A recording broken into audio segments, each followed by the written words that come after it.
Hello students, how are you? I hope you all are fine and welcome to my YouTube channel. Students, in the last lecture we were discuss about the dimension analysis. We were discuss so many quantities and their dimension formulas. And students, today we will discuss that where these dimensional analysis is used and what are the application of these dimension analysis. So students, today we will discuss the applications of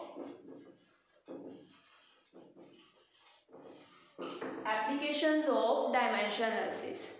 So first of all we have to check that where these dimension analysis used. देखो हमने dimension analysis सारा कर लिया, but अब जो है हम उसकी एप्लीकेशंस कर रहे हैं कि डायमेंशन एनालिसिस जो है वो बेसिकली यूज कहाँ पर होती हैं.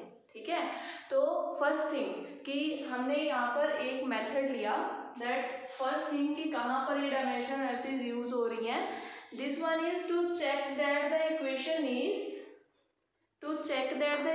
इज करेक्ट और not. To check that the equation is correct और नॉट. मतलब कि ये चेक करना है हमने कि जो हम इक्वेशन लेकर चल रहे हैं वो करेक्ट है या नहीं है. ठीक है, तो अब उसको कैसे चेक करेंगे. Suppose we have an equation S is equal to V cross T. हमें पता है कि यहाँ पर जो S है वो क्या रिप्रेजेंट कर रहा है. S is representing here distance, V representing velocity and T representing time.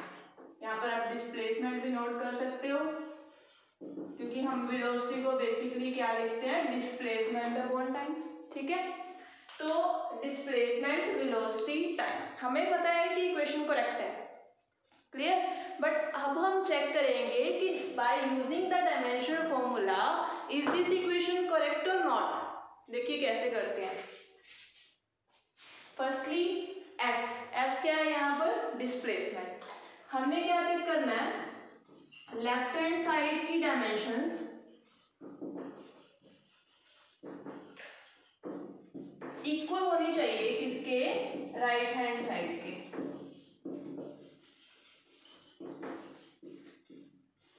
अगर तो ये फॉलो हो रहा है, मतलब कि लेफ्ट हैंड साइड की डायमेंशंस राइट हैंड साइड की डायमेंशंस के बिल्कुल इक्वल आ रही है, then the equation is correct.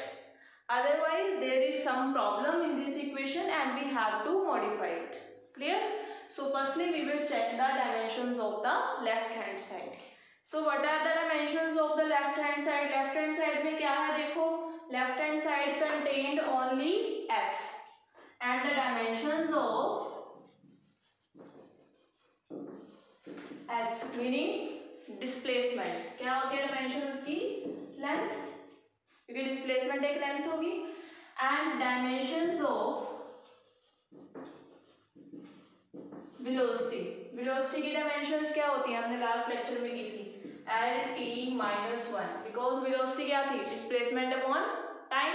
Velocity की डायमेंशंस, डिस्प्लेसमेंट की डायमेंशन L, टाइम की डायमेंशन T, डिवाइड में है, ऊपर जाएगा -1 बन जाएगा, तो Lt-1 लास्ट लेक्चर में हमने किया है. और स्टूडेंट जिन्होंने लास्ट वीडियोस जो डायमेंशन एनालिसिस की नहीं देखी हैं वो पहले प्लीज़ उन वीडियोस को देखेंगे, ताकि जो है आपको डायमेंशन एनालिसिस के फॉर्मूलाज अच्छे से याद हों, क्योंकि यहाँ पर डायरेक्ट हम फॉर्मूला अप्लाई करेंगे और वो आप तभी कर पाओगे अगर आपको वो डायमेंशंस जो हैं अच्छे से याद होंगी. क्लियर. सो ये हो गया हमारे पास dimensions of V, Lt-1, and now dimensions of T. What are the dimensions of T? Time. This will be T. Clear? And now we put these dimensions on the left hand side as well as on the right hand side. Then what we get, see here, I am rubbing this. Now what are the dimensions of S? S dimensions are L. And what are the dimensions of velocity? Velocity is equal to Lt-1, time is equal to T. So put here L is 1 into t. Clear? Now students, see here, can we write it as 1 by t? Obviously there is a power of -1 and we write it as 1 by t into t. t के साथ t क्या हो गया? Cancel. तो L is equal to क्या आ गया? L. That means this equation is correct here.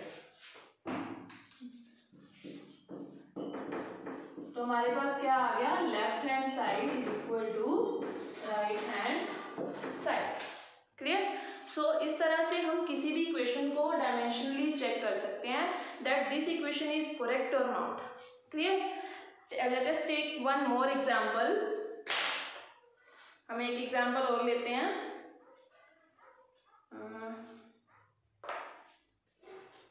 Yes students, suppose you have a formula or an equation P is equal to 4t by r.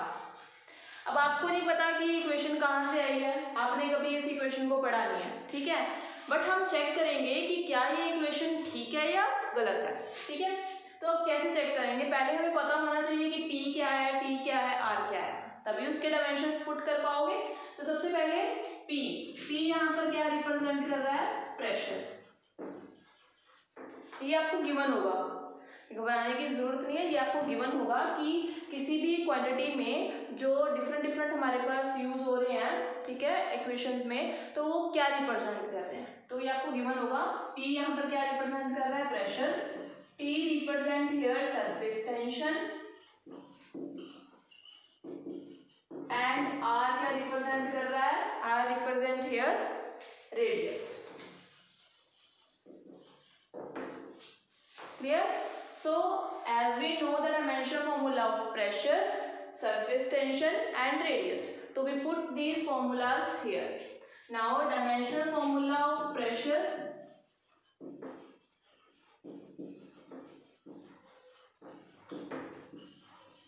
what is the dimensional formula of pressure? Force upon area. Pressure is equal to force upon area. Now what is the dimensional formula of force? Force is mLT minus 2 upon area is L square. So this will become mL minus 1 T minus 2. This is the dimension formula of pressure. Dimension formula of surface tension. Surface tension क्या थी? हमने last में किया था force per unit length. Yes, force per unit length. तो अभी force का जो डायमेंशन फॉर्मूला अभी हमने लिखा that will be mLT minus 2 upon length का L. तो हमारे पास क्या बन जाएगा? MT minus 2. Clear?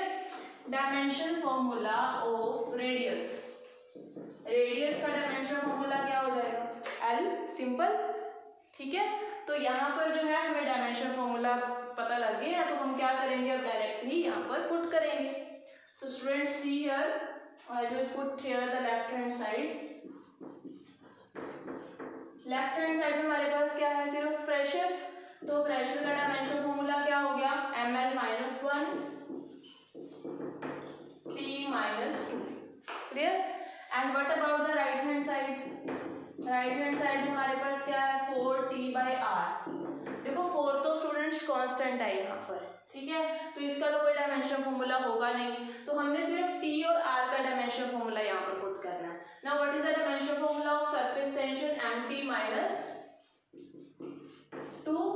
and what is the dimension formula of r? This will be L.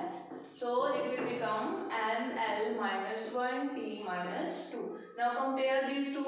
Are they equal? Yes, these both are equal. And left hand side is equal to right hand side. So we get left hand side is equal to right hand side. This means this equation is correct. Clear? So इस तरह से हमने check करना है कि कोई भी जो क्वांटिटी है वो मतलब कि कोई भी इक्वेशन जो है क्या वो करेक्ट है या नहीं है. ठीक है स्टूडेंट्स, यहाँ पर मैं आपको एक इक्वेशन दे रही हूँ, वो इक्वेशन जो है आपने चेक करनी है पहले डायमेंशनली कि वो इक्वेशन करेक्ट है या नहीं है. क्लियर?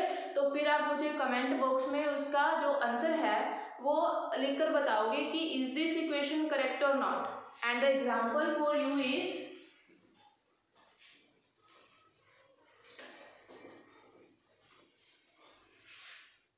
आपने चेक करना है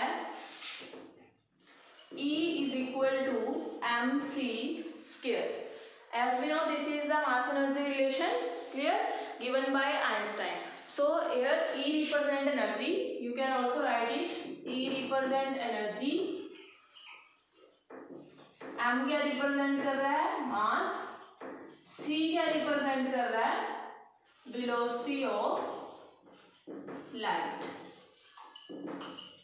in vacuum. Clear, velocity of light in vacuum. तो ये जो डायमेंशंस हैं इनकी आपने पुट करके चेक करना है that this equation is right और रॉन्ग। क्लियर। सो उसके बाद है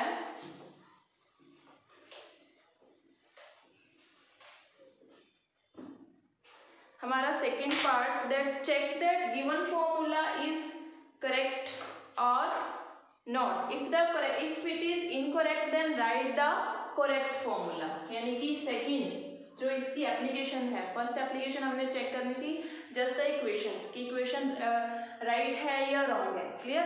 नाउ सेकंड जो इसकी एप्लीकेशन है उसमें क्या करेंगे, सबसे पहले हम चेक करेंगे, check if the given equation is correct और नॉट। पहले तो हम चेक करेंगे कि इक्वेशन करेक्ट है या नहीं है। ठीक है।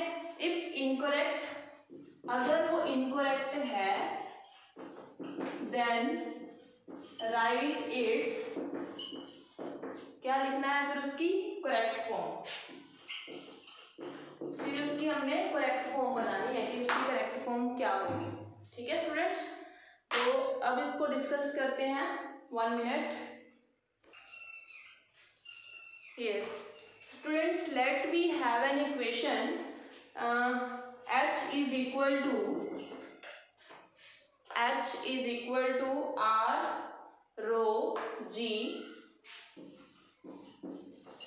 upon we have 2t cos theta। अब आप सोच रहे होगे कि ये इक्वेशन पता नहीं कहाँ से आ गई, है ना। तो घबराने की जरूरत नहीं है, इक्वेशन कहीं से भी आई हो, हमने तो जस्ट क्या चेक करना है कि left hand side dimensions are equal to right hand side dimensions. ठीक है। अब हमें पता नहीं है कि आर क्या है, रो क्या है, जी क्या है, टी क्या है ना। तो उसकी जो ये क्वांटिटीज हैं ये आपको गिवन होंगी कि आर हमारे पास क्या रिप्रेजेंट कर रहा है, रो क्या रिप्रेजेंट कर रहा है। ठीक है। तो आर यहाँ पर क्या रिप्रेजेंट कर रहा है, देखो R is representing here radius, rho is density, we have g is acceleration due to gravity, clear, and fourth one is t क्या रिप्रेजेंट कर रहा है, सरफेस टेंशन, ये हमने पीछे भी किया है। और यहाँ h क्या है हमारे पास, हाइट। क्लियर। अब देखो राइट जो भी मैंने यहाँ पर क्वांटिटीज लिखी हैं सबके डायमेंशन फॉर्मूलाज जो हैं वो आपको ऑलरेडी कराए हुए हैं ना। तो हमने जस्ट क्या करना है, उन डायमेंशन फॉर्मूला को यहाँ पर पुट करना है and we got the result. Now first of all left hand side में हमारे पास क्या है, h का डायमेंशन फॉर्मूला क्या हुआ, l। ठीक है। अब राइट हैंड साइड में देखो सबसे पहले है r, dimension formula of r l, dimension formula of row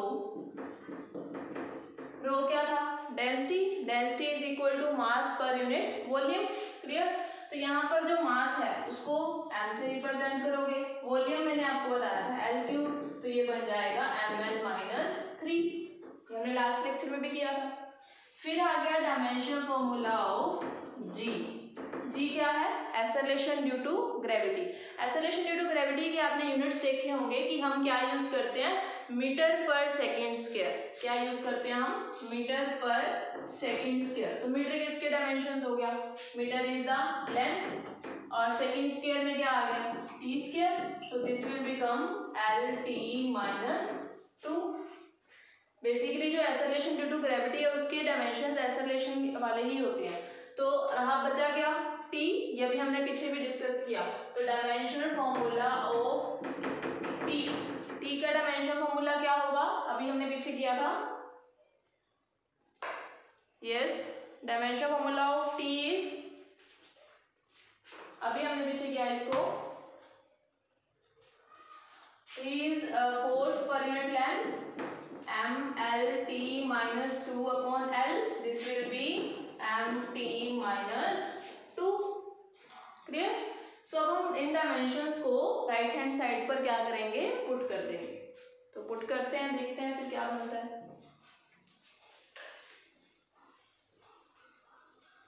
yes students, देखिए राइट हैंड साइड पर क्या बन रहा है। सबसे पहले है आर के डायमेंशंस एल, रो के डायमेंशंस ml माइनस 3, फिर क्या है जी के dimensions L T minus 2 and then dimensions of T. मैंने आपको बताया था कि 2 यहाँ पर कांस्टेंट है तो 2 को हम कंसीडर नहीं करेंगे। तो टी के डायमेंशंस क्या है एम टी माइनस 2। थीटा हमें पता है कि डायमेंशन लेस क्वांटिटी है तो उसको भी हमने कंसीडर नहीं करना है, ठीक है। तो अब यहाँ पर जो चीज कैंसिल आउट हो रही है उसको हम कैंसिल करेंगे। देखो m के साथ m क्या हो गया कैंसिल, t की पावर माइनस 2 t की पावर माइनस 2 क्या हुआ कैंसिल, ठीक है। तो बचा क्या, यहाँ पर कोई छोटी सी मिस्टेक है हमारी, चेक करो। Yes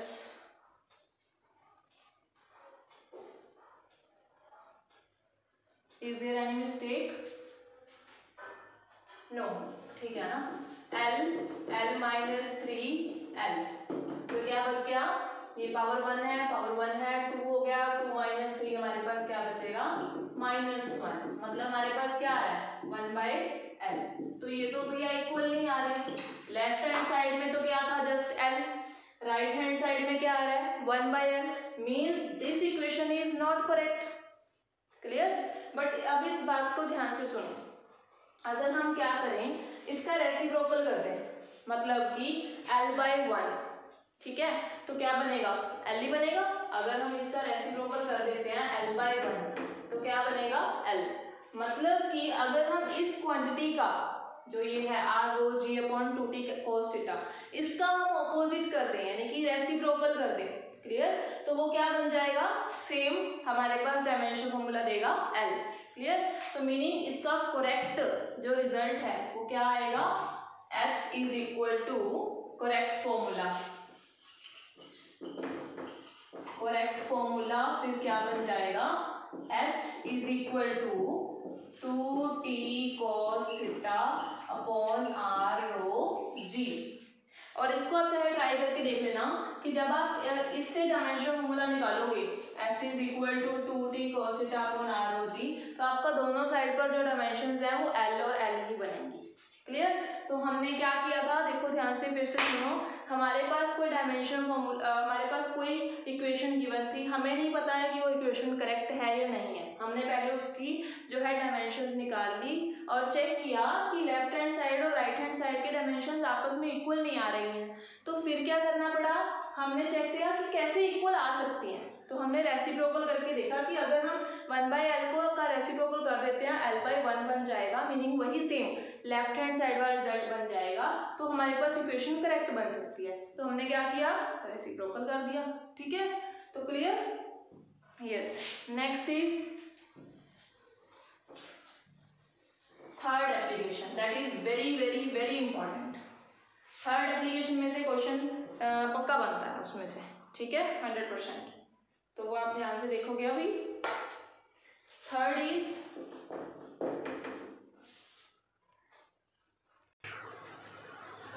to write the formula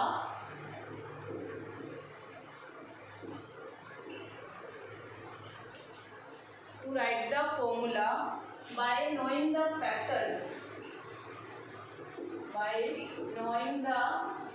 factors on which the quantity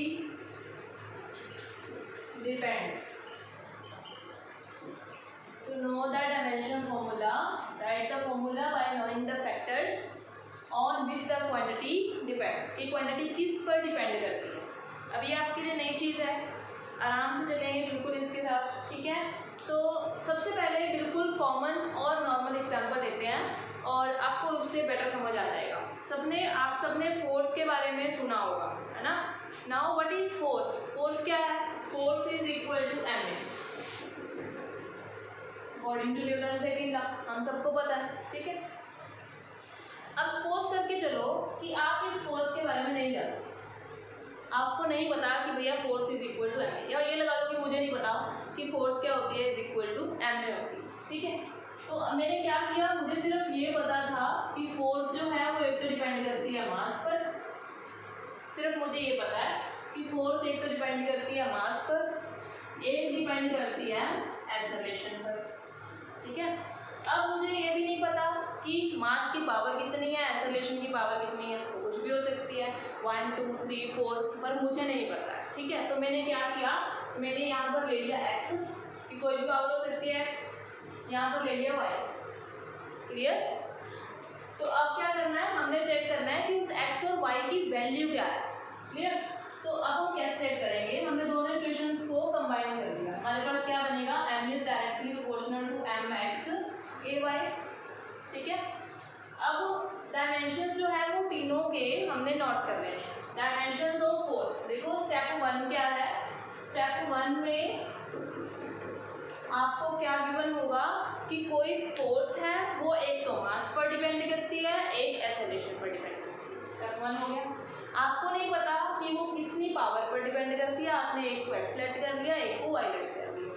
step 2 में आपने दोनों को कंबाइन कर दिया, आपके पास बन गया f is directly proportional to m raise to power x a raise to power y। Now we take the dimensions. देखो डायमेंशंस ऑफ फोर्स, फोर्स के डायमेंशंस क्या होते हैं, m/t-2 यही है, ओके। मास के डायमेंशंस क्या है, डायमेंशंस ऑफ मास, मास के डायमेंशन को हम mc रिप्रेजेंट करते हैं, ठीक है। एक्सेलरेशन के डायमेंशंस क्या है, डायमेंशंस ऑफ एक्सेलरेशन, एक्सेलरेशन के डायमेंशंस को हम lt-2 लिखते हैं, क्लियर। अब देखो यहाँ पर जो डायमेंशंस है वो हम पुट करेंगे। देखो फोर्स के डायमेंशंस हमने, ये स्टेप हमारा थर्ड है, स्टेप थर्ड में हम क्या करेंगे, डायमेंशंस की वैल्यू पुट करेंगे। mlt-2 इज डायरेक्टली प्रोपोर्शनल को हटाने के लिए यहाँ पर कांस्टेंट लगा देते हैं k, मास का dimension formula m power x, हमें नहीं पता है x क्या है, हमने x निकाल लिया। एक्सेलरेशन का फॉर्मूला lt-2 पावर y, ठीक है।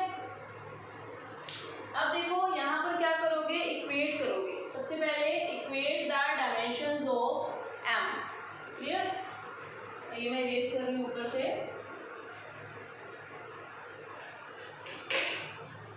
यस। तो equate the powers of m, सबसे पहले हमने पावर m की पावर को इक्वेट कर लिया। अब m की पावर को इक्वेट करेंगे तो लेफ्ट हैंड साइड पर कितने हैं, m की पावर 1, राइट हैंड साइड पर क्या है x, it means 1 is equal to x, clear. अब l की पावर को equate the power of l, अब आप सिर्फ l को देखोगे, यहाँ पर l की पावर कितनी है 1, यहाँ पर तो l है ही नहीं, यहाँ पर l की पावर कितनी होगी y, ठीक है। तो meaning 1 is equal to y, ठीक है।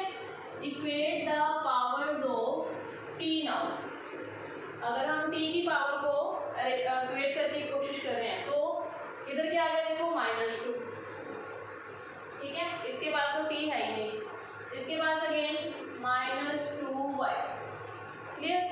-2 से -2 कैंसिल, मतलब हमारे पास क्या बन गया, y is equal to again 1, ठीक है। That means we got x is equal to 1, y is equal to 1, and what we have, force is equal to kmx ay, ठीक है। तो यहाँ पर अगर हम पावर पुट करेंगे x की वैल्यू कितनी है 1, एक्सेलरेशन y की वैल्यू कितनी है 1, तो हमारे पास जो है f का फॉर्मूला क्या बन गया km है, and if we put k is equal to 1 then we get f is equal to m, that is our formula. So हमें डायमेंशंस पता लगी कि a की पावर भी कितनी आएगी 1 और m की पावर भी कितनी है 1, तो हम यहाँ से कोई भी फॉर्मूला बना सकते हैं। उसके बाद सेकंड देखो,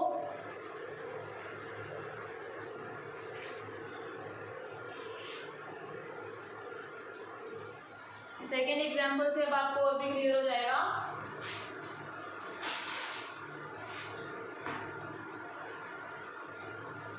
हमारे पास क्या है, energy of a particle, energy of a particle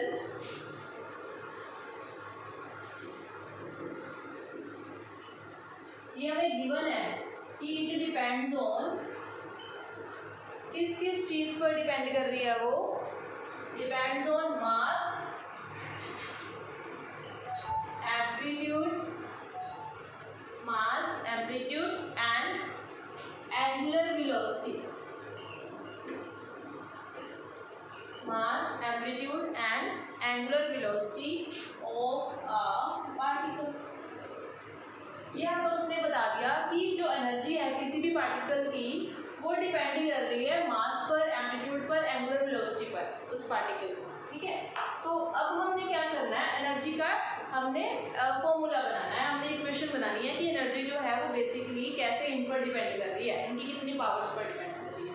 देखो कैसे देखेंगे, सबसे पहले एनर्जी को हम रिप्रेजेंट करते हैं इसे, इसका मतलब ई डिपेंड कर रही है, फर्स्टली किस पर डिपेंड कर रही है, मास पर, एक तो हमने मास लिख लिया। सेकेंड ई किस पर डिपेंड कर रही है, E is directly proportional to amplitude, amplitude को हम लिख रहे हैं ए से, ठीक है। थर्ड एंगुलर वेलोसिटी, आपको पता है कि एंगुलर वेलोसिटी को हम रिप्रेजेंट करते हैं ओमेगा से।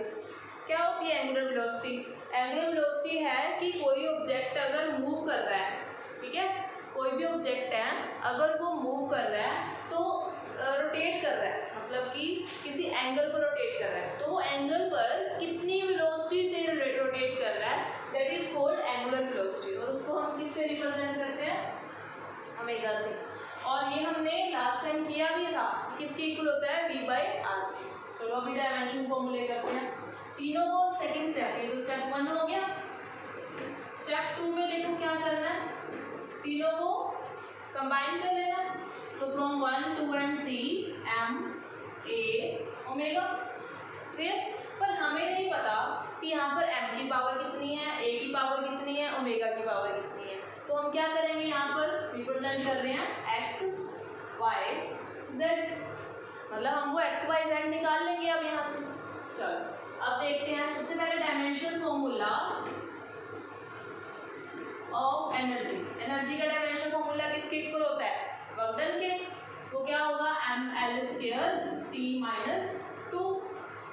एक डायमेंशन फॉर्मूला चाहिए हमें मास का, dimensions of mass is equal to m, clear. एक हमें चाहिए एम्पलीट्यूड का, एम्पलीट्यूड क्या होता है, लेंथ होती है। देखो एम्पलीट्यूड क्या होता है, लेंथ।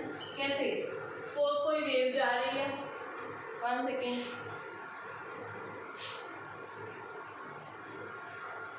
सपोज हमारे पास कोई वेव है, ठीक है, तो ये क्या हुआ, उसका कितने हाईएस्ट पॉइंट तक वो जा सकती है, या कितने हाईएस्ट पॉइंट तक उन पार्टिकल्स की डिस्टर्बेंस पॉसिबल है, दिस इज कॉल्ड एम्पलीट्यूड। इसको क्या बोलते हो, एम्पलीट्यूड बोलते हो। तो एम्पलीट्यूड क्या बता रही है, बेसिकली हाइट, हाइट क्या है, लेंथ है, ठीक है। उसके बाद third dimensions of omega, omega मतलब एंगुलर वेलोसिटी, ओमेगा किसके इक्वल है, v/r, मतलब कि कितनी वेलोसिटी है डिवाइड बाय रेडियस, कि उसने कितना रेडियस कवर किया, क्योंकि वो सर्कुलरली मूव कर रही है, सर्कल में मूव कर रही है, रेडियस r, ये वेलोसिटी हो गई, तो कितनी वेलोसिटी के साथ वो उस रेडियस में, उस सर्कल में मूव कर रही है, that is called angular velocity. So v का डायमेंशन फॉर्मूला lt - 1/r का l, l से l देखो कैंसिल, तो हमारे पास बच गया t⁻⁻1। डायमेंशंस हमने कैलकुलेट कर लिए हैं, डायमेंशंस को यहाँ पर पुट करेंगे, इक्वेट करेंगे, ठीक है। ये यहाँ से हटा देते हैं, ये भी हटा देते हैं, इसकी जरूरत नहीं है अभी हमें। ओके, चलिए students, now we put the dimensions on both side. देखिए ई की डायमेंशंस क्या है, ml² t minus 2 is equal to लगा दे तो यहाँ पर k लगाना होगा constant.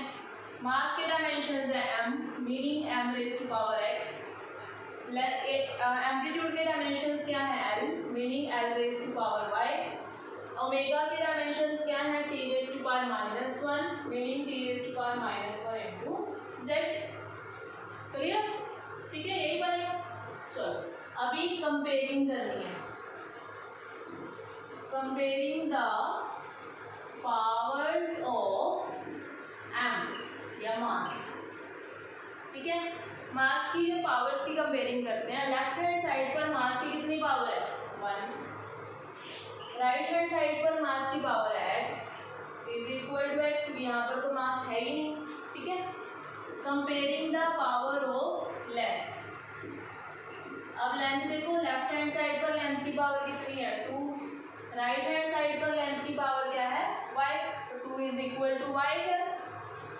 Comparing the power of time, so time की पावर इधर कितनी है -2 और इस साइड कितनी है हमारे पास -1z।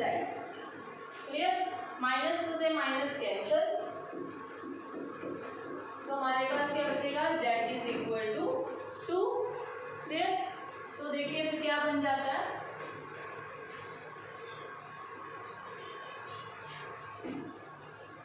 so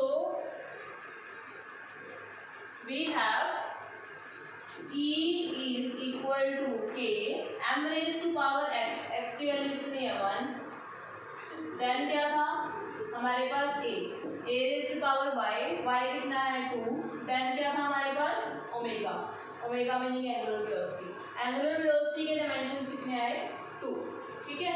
तो हमारे पास क्या बन गया E is equal to k m a omega square. So this is the equation for energy or we can say the formula for energy for that particle, ठीक है स्टूडेंट्स। तो देखा आपने, हमने कितना इजीली जो है वो एनर्जी का फॉर्मूला कैलकुलेट कर लिया, ठीक है।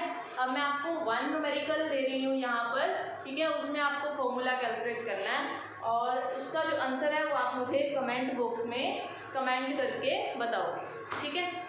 सो हमारे पास क्या है, अपना स्टेटमेंट नोट कर लोगे। We have time period of, one second students, time period of pendulum depends on length, acceleration due to gravity,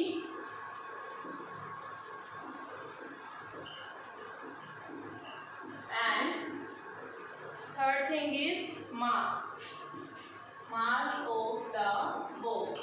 bob क्या होती है, जो पेंडुलम होता है ना उसकी इसको bob बोलते हो, क्योंकि ये रोटेट करती है ना further mean to extreme points, ठीक है। तो यहाँ पर टाइम पीरियड जो है वो पेंडुलम का एक तो डिपेंड कर रहा है इस पर, लेंथ पर, एक्सेलरेशन ड्यू टू ग्रेविटी पर and mass of the bob। आगे आपको पता है आप तीनों क्वांटिटीज को कंबाइन करोगे, उनके डायमेंशन फॉर्मूला पुट करोगे and you can generate the formula for time period of a pendulum. तो ये क्वेश्चन आपके ऊपर छोड़ा मैंने, ठीक है। आप इसका आंसर जो है निकाल के मुझे कमेंट बॉक्स में कमेंट करके बताओगे। तो ये आज का होमवर्क है आपका, ठीक है स्टूडेंट्स। और आपको जो भी चीज़ समझ नहीं आई है वो भी आप प्लीज़ कमेंट बॉक्स में कमेंट करके पूछ सकते हो। So I am there for you and students today, as we know, we are discuss the dimension analysis application. So next video we will discuss the physical quantities and I hope कि आपको समझ आया होगा। Thank you very much.